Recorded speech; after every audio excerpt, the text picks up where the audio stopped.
Hi everyone, welcome back to Fixing Juventus. We've got our Champions League first game of the group stage today. We're playing the Giants of Ajax.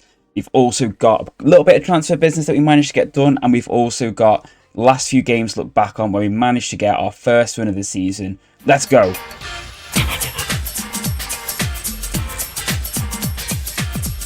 Yeah, hi everyone, TJ90 here. It's been a fairly decent start, I would say. Obviously, after the disappointment against Torino last time out, we had to go again against Fiorentina. That did see us tweak the tactic a little bit. This is just what we've been getting them to work on, which I think is going to be our main tactic going forward. Ignore the personnel positioning. It's the positions themselves which count. So after the defeat to Torino, we switched to a more like 4-2-3-1. Against Fiorentina, and Elmas was getting much more involved higher up the pitch. We had a first goal of the season for Vlahovic, and we also had a goal for Juan Cuadrado against his old club. Two former Fiorentina players scoring. We then went away to Napoli and we drew 0-0. We did actually get dominated in this game. I have to be honest with you, kind of lucky to win it. No matter what we could do, we just seemed to really struggle to create anything of significance. And a couple of our players did have quite poor games, like key players in particular, Vlahovic and Kostic. And Paredes also did not have a great game. But yeah, we got a Champions League draw. You will notice that we've got Borussia Dortmund and Copenhagen, or Kopenhagen. We've got them to play as well. But our first game in the group is against Ajax. I actually think that Dortmund may well pose the bigger threat in some ways, but we'll see. I don't mean to be disrespectful to Ajax. I just mean in terms of like personnel. I do just wonder if Dortmund might just have that slight edge. But Ajax always seem to prove us wrong over the years on FM and in real life. So I wouldn't be surprised if they have a strong showing. But I am a little bit more wary of Dortmund. In terms of transfers, so who did we manage to bring in? Well, right towards the end of the transfer window, you'll notice pretty much deadline day signings. We brought in Alexis Saelemaekers and Emil Forsberg. Now, these are players who are found by our scouts. And partly for Saelemaekers, it was because Cuadrado's contract runs out at the end of the season. And Danilo is also like 31. I think his contract might be running out, or it's like only a year or two off. So we thought Saelemaekers, we've got an option to buy him. He's a good option to have at right wing back, or right back, or even right wing. He's really versatile. He can play anywhere up and down that right flank.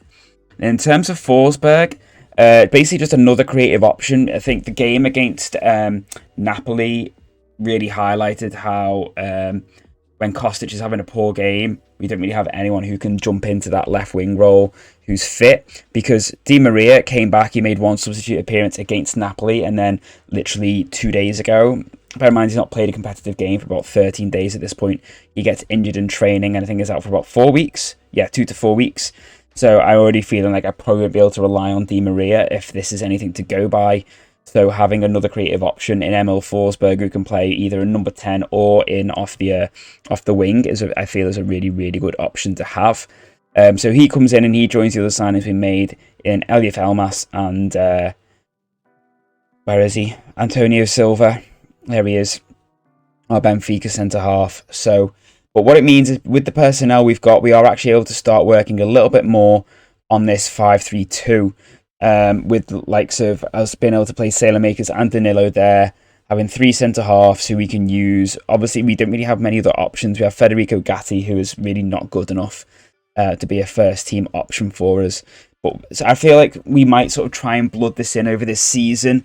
Obviously, if it ends up taking off, we might well rely on it. But I feel like it's something that we will try and build towards for next season once we can get the personnel in. I'm not 100% certain on what roles to play here. I think an advanced forward, often I do find that does work. And I'm debating a deep lying forward just to have a little bit of link up with the Trek Artista that we're going to go for as the number 10. Basically, I want to make sure that there's always someone creative up towards the top of the pitch. And then we're going to have an attacking wing back getting down. So basically a complete wing back. Going to see how Bonucci does a libero, trying to push up just to support the midfield. We're going to have Paredes as a roaming playmaker, essentially very much like a box-to-box midfielder, but just with a little bit more license to try and create chances and take more risks. And we'll go with McKennie when he's back from international duty, or Locatelli when he's back from injury. That's actually a point. I don't think I've touched on this. Locatelli broke his arm, and it is going to be out for another 3 weeks. That happened quite early doors. I think that literally happened after the first game, maybe. So, yeah, when McKennie's back, he will be primarily a ball-winning midfielder, or that might even be Locatelli, someone who's basically just going to break up play for us, hopefully. Someone commented on the last video, they wanted to see a screen grab of Vlahovic. So, that's what he's looking at the base level. And then if we go into a bit more in-depth, he's basically a 3.5-star forward across anything, I think, except for a false 9 and a trequartista. Yeah, and he's got 4-star potential. His finishing, obviously, is the main thing that we're going to look at. His heading is also really decent. In fact, the goal he scored was a header from a corner. So, yeah, he is someone who looks really, really... Well, I mean, if you played FM21, you know how good he has the potential to be. And then they also asked to see Chiesa, who unfortunately is currently injured with damaged cruciate ligaments. I kind of expected him to be a little bit better, to be honest with you. But he has obviously got the potential to develop. Hopefully, I mean, he's 24. How much more he'll develop, I think, is going to be limited, honestly, with how well he recovers from this injury. But I'd certainly hope to see a few of these attributes creep up a little bit, because otherwise he's probably going to struggle to be that an effective of a player for us. I mean, he's on 155k a week for another 3 years. I don't know whether we might even look to sell him on unless he can really sort of hit the ground running when he comes back from his injury. Just because that's a lot of wage to sit on the bench for someone who we're probably going to end up replacing anyway for someone better. And I think that is it. Schedule, transfers, tactic, and now, yeah, all we've got left is the Ajax game. So given the fact that McKennie is away on international duty with America, we're going to go with Fagioli as our ball-winning midfielder. Otherwise, the team is kind of as it was. Actually, you know what we will do? We will actually play Forsberg. We will give him his debut. And I was quite interested in the potential of using him as an advanced playmaker on the left. So we will actually see how that does, to be honest with you. He has got very good dribbling, so we will actually ask him to be attacking. So I know we've got 2 advanced playmakers, but they are hopefully going to be occupying different areas of the pitch. So we'll see how well they link up. But he has got the potential to be an inside forward for us, or even an inverted winger. So yeah, we'll give him a try, especially with Kostic having a pretty poor game last time out. We will see if Forsberg can do any better. And I might actually put Sandro onto an attacking wing-back to sort of be hopefully bombing past Forsberg to provide that support down the wide areas. Drop your thoughts down below, everyone. Honestly, the Champions League is looking really good on FM23. If you've not had a Champions League draw yet, it's really, really quite something. The work they put into it is really, really nice to see. Taylor Makers, I can't give you 56, but I can give you 46. And Forsberg, I can give you 33. But even the tunnel is looking really good. It's got the Champions League graphics. And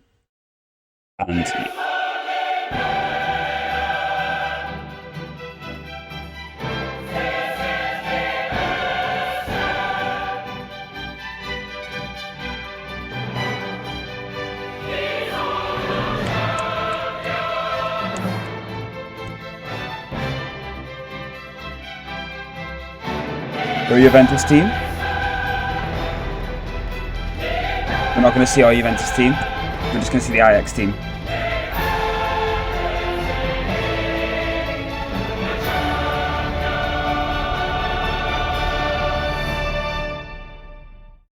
You know, I think that's brilliant. That's such a good touch. That's fantastic.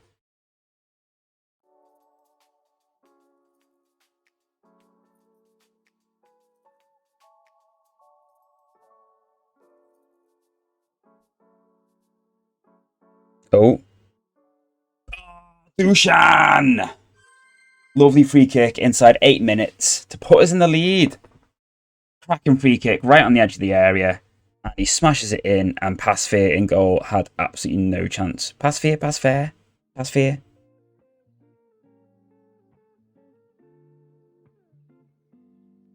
Cracking start. Just what we want. Here he is, Forsberg. Advanced playmaker, sorry. Oh, Elmas nicks it really, really nicely. Crosses it in. Pasveer palms it out. Oh, Paggioli wins it back. Ah, he smashes it over. Interesting goal kick out to the wide areas there. Yeah, the reason why I was kind of interested to see Forsberg as an advanced playmaker on that left-hand side is I find sometimes I don't always want someone, sounds stupid, bombing down that wing if they've got the ability to play a pass. I'd rather them, you know, focus more on like the playmaking side of things than like the wing side of things, if you know what I mean. Sometimes I just want them to attack and try and play a little pass through, not in the same way that like a supporting advanced forward would, and we are winning the ball back so nicely high up the field. Yeah, not in the same way that like your inside forwards would. I kind of like the idea of having someone basically being, you know, a playmaker just out wide. I don't know why. And shock of the day has got to be Copenhagen, Kurban Varn beating Dortmund in the other game in this group. Yeah, Bremer is an interesting one. So he is actually currently our highest average match rating player. Yeah, I feel like I see a lot of highlights. Oh, Tadic just glanced the post. A lot of highlights, and he actually seems really quite weak and quite mistake prone and great.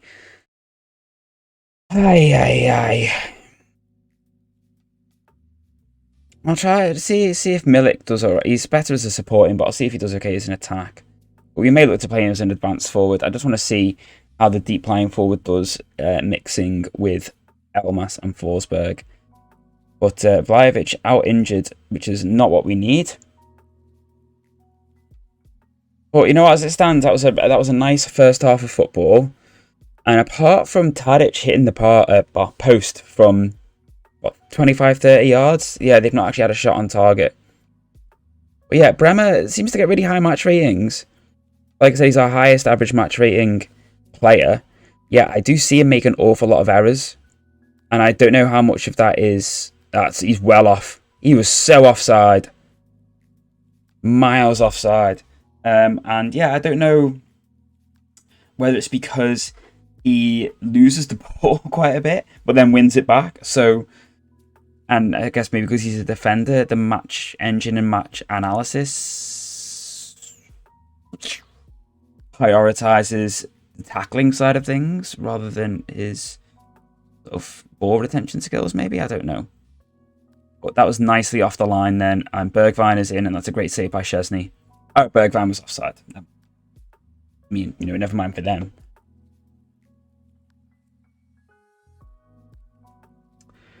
Elmas struggling slightly. Adeyemi has pulled it back for Dortmund. Pulled one back, I mean. So what we might do is we might bring Kostic in, and we'll play him back as a winger, and then we'll play... Oh, yeah, and I'll stick him... Not on defend. No. On fullback on support, actually, and we'll keep Forsberg in that role. Not seeing much from Milik yet. Like I said, I don't know whether it's because I'm asking him to sort of get involved with play more rather than sort of just leading the line, but we'll see. Kostic dribbles well. That's a great run from Kostic, and I really, really think he probably should have scored that.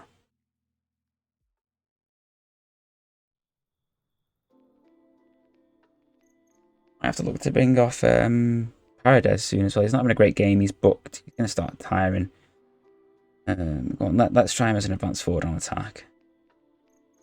Quadrado also having a poor game. Let's make a few changes then. Sailormakers is on. Danilo can come on for Deschilio. And I don't have another midfielder because they're injured.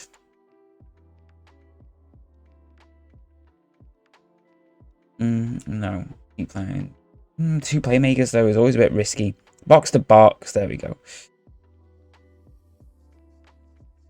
just with sort of 80 minutes gone, not 8 minutes to go, I think we'll just start trying to throttle it back slightly.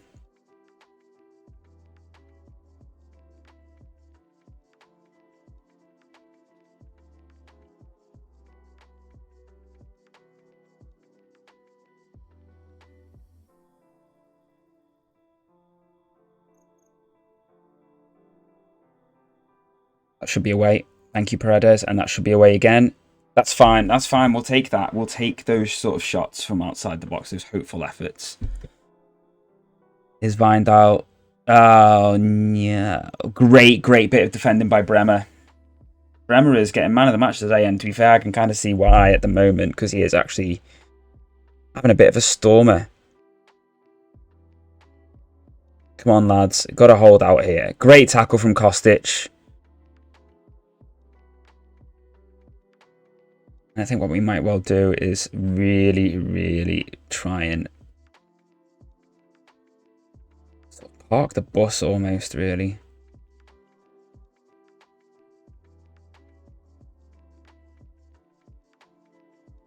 We're not going full on low block yet, but I feel like we definitely have the potential to do so with the way we've got the play set. Kostic winning the ball back really nicely again. Sandro into Milik. Oh, that's a great save from Pasveer. Milik keeps it alive and he wins the corner, and we'll take that. Definitely take that at this stage of the game, and we're really hopefully going to wind the clock down. Let's see. Let's go low block. Stay on feet. Actually, I will keep the press high because it's working with Kostic winning the ball back, and hopefully we can get the turnover in Ajax's half. Kostic back to Sandro. Loses the ball but wins it back again. Paredes tries to feed it round for Kostic, but he loses the ball.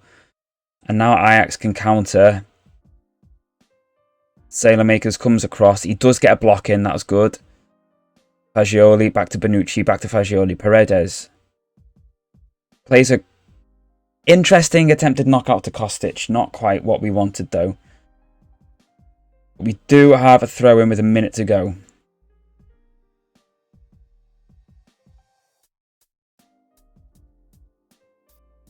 Come on, lads. 50 seconds left. The ref's blowing the whistle. I feel like he blew that early. I'm not complaining, but I definitely feel like he blew that early. We'll take that, though. 1-0 in the Champions League. Good stuff. We've got no Vlahovic for 4 weeks. It basically just means that we've got Milik and Kane, Moise Kean, to play up top, which is less than ideal. This is the issue, honestly, I have noticed with this Juve team, is that we touched on it last time. There is such little depth outside the first 11, like quality depth as well. I mean, I really wanted to see what Kaio Jorge would be like, but he's still going to be out injured. He looks decent. I'm just conscious of the fact that he's now 20 and he's getting to a point where he's possibly going to really struggle to sort of show that potential that he had on like FM20 and FM21. But, you know, we'll hold out hope for him. In terms of what we've been looking at, thankfully our scouting department are doing quite a decent job of finding some decent looking players for us. Like, who's this guy? I think I've just seen Tony Jameson just sign this guy. I think he just put a tweet up about signing him. And he does look very good. So we are going to scout him further. I do really like this new scouting system. It's so much easier to negotiate. Giovanni, I feel like I've seen him. Yeah, he's 18. No, don't like his mentals. Yeah, Zalewski is someone I'm definitely going to look to sign to replace Alex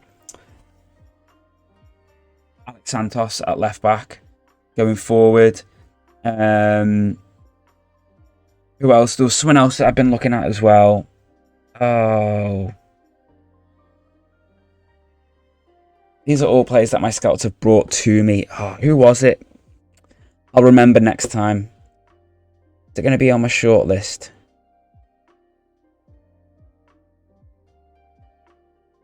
Oh, yeah. So I saw someone tweet about this guy. He looks unreal for 17. Ignore his physicals. Oh, come on. Ignore his physicals. They can be worked on. He's only 17. Everything else is ridiculous. Arda Güler from Fenerbahce. This is another guy I looked at, Emanuele Valeri. Italian left back. He's definitely someone we look to sign because I think we'll be able to get him quite cheap. And then we did try and sign Scalvini, but Atalanta wanted a massive sum of money for him, as you would expect. If you've not already seen Endrick, then you need to. I think Work the Space has just done a 15-year sim on him or 12-year sim on him or something like that. Honestly, he looks an absolute machine. Yeah, he looks unreal, absolutely unreal. Marcus Leonardo is someone I've always kind of kept my eyes on over the years. He was kind of always in Caio Jorge's shadow, but yeah, he's someone who we're going to keep an eye on. This is a guy I don't think I told you we signed him. Juan Ignacio Nardoni, 20-year-old Argentinian midfielder. We got him quite cheap, and our scouts found him for us, and he looks like he could be a decent little option to have. I think he's got the potential to develop anyway, but yeah, he looks really good. And unfortunately, because of foreign player rules, he's not joining this season. He's going to join next season. I think he might well stay on loan at Union Santa Fe for a little bit longer as well. But we'll see. So it might be that he doesn't actually join us until like the following January. So January 24. It does say he's joining us on the 1st of January, actually. No, 1st of July. I read that as like an Americanism then. I was reading that as January 7th, not 1st of July. Yeah, so he is someone who's going to join us, and I think he could be a really decent option. Even if he only ever ends up being a rotation option, that's fine, and I still think we'll be able to end up selling him for more than we're buying him for. I feel like I don't think that he's costing us 5.4. It might be like overall, that's how much he's going to cost us, but yeah, we didn't pay that much for him up front. The issue we have got here at Juve is a lot of these players who are kind of having to fill in our first team. Redes, Milik, obviously Selemakers and Forsberg we've brought in, but we have got options to buy them. These are all loan signings as well. So the problem is, yeah, Locatelli is joining permanently. We already knew that anyway. It's going to be... We're going to have to get like a decent chunk of money next season. Otherwise, we're going to basically have to become a selling club, I think.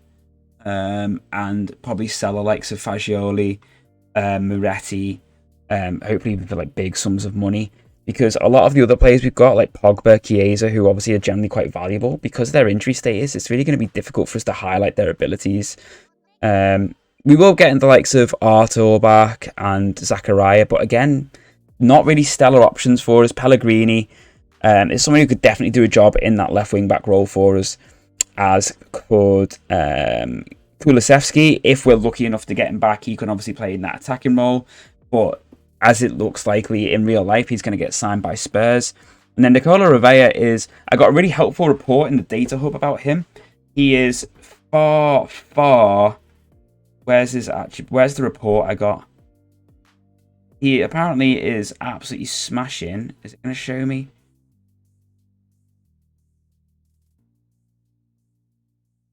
Basically, I got a data analyst report, and it like he's doing amazing. He's like doing really, really well. And I'm like, well, can I get it here? Basically, he's doing amazing, and it's like, well, that's really not helpful for me because he isn't here. He's on loan at Monza. I'm like, you telling me he's the best midfielder in the league, for example, stats-wise, is really of no use to me. But yeah, I look forward to getting him back. But yeah, our next game is against Udinese. Then we got Dortmund, Cremonese, Lecce, and then Copenhagen. So I think what we'll do is we'll bring it back. I'm kind of tempted to try and get through a decent chunk. Maybe we go... Or actually, no, maybe we go Copenhagen into double header. Triple header with Roma. Maybe we do that. Maybe we go Copenhagen into Roma. That's when we might bring it back next. Because we might have an idea of where we're at in terms of Champions League by that point as well. If we can certainly win the first four and other results go our way, we might have qualification in the bag by that point. I hope you have enjoyed the episode, everyone. Drop your comments down below. I love interacting with everyone. I'm really keen to sort of chat to you, see how your saves are going. Any ideas, anything you want to see. Obviously, last video we had someone asking to see Chiesa and Vlahovic. Let me know if there's anyone you want me to try and scout for you. I can try and give you a breakdown on them. Anything like that, let me know, and I'll do my best to reply to you as soon as I can. But yeah, next episode should hopefully be going out early on next week. And yeah, I shall see you all then. Take care, everyone. Bye for now.